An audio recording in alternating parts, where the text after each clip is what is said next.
What the fuck មកពាន់6ហើយនេះបានចុះឈ្មោះ Oh my god ហើយចង់និយាយថាអា form នេះហ្នឹងគឺខ្ញុំបិទតាំងពីម៉ោង2ដល់10ថ្ងៃបើសិនជាបើកដល់ឥឡូវហើយចុះឈ្មោះអត់ក្រោម2000អ្នកជាងហើយសាហាវខ្លាំងមែនតើខ្ញុំមិនដឹងស្មានថា SA community យើងគឺ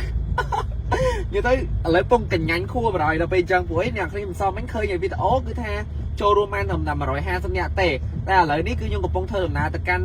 Tribe Hotel ហ្នឹងគឺនឹងចង់កក់គេមកជន់នឹងពេញហ្មងព្រោះវានៅសល់កតុបតិចទៀតដើម្បីឲ្យបងប្អូនយើងគឺបានចូលមើលទាំងអស់គ្នាអញ្ចឹងសុខចិត្តចាយលុយប៉ុន្មានក៏អត់ខ្វល់ដែរតែឥឡូវនេះគឺកំពុងធ្វើដំណើរទៅហើយប៉ុន្តែតាមខ្ញុំស្មានគឺហើយជាយើងច្រើនបានត្រឹមតែ300នាក់ដូចគ្នាចុះ1000ជាអ្នកទៀតទៅហ្មង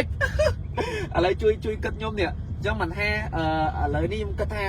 អាចធ្វើ lucky draw នេះដែលបានចោះឈ្មោះរួចឬក៏មួយទៀតខ្ញុំបង្កើត link ថ្មីហើយណាគេចោះបានមុនយកហ្មងលើកហ្នឹងអីចឹងណាប៉ុន្តែអត់ដឹងធ្វើវិធីមិនទេសូយ៉ាបើសិនជាមានអីថ្មីទៀតជាពិសេសបើសិនជាខ្ញុំមានចោះឈ្មោះថ្មីសូមឲ្យអ្នកដែលគាត់ចោះឈ្មោះហ្នឹងគឺថាធានាទៅមែនតើចាំចោះឈ្មោះអាណិតពួកគាត់ដែលអ្នកដែលគាត់ចង់ទៅប៉ុន្តែអត់មាន space អត់មាន ticket ចឹងទៅ So yeah បើសិនជាចោះឈ្មោះ please make sure 100% you will go and one more ចាំមើលចាំតាម Telegram SA community ទាំងអស់គ្នាបើសិនជាមានអីថ្មីទៀតចាំខ្ញុំ update ឥឡូវនេះគឺខ្ញុំពងធ្វើដំណើរទៅនិយាយជាមួយនឹងអូតែថាយើងត្រូវរៀបចំ confirm បែបម៉េចអូខេកប់សេរី2000នាក់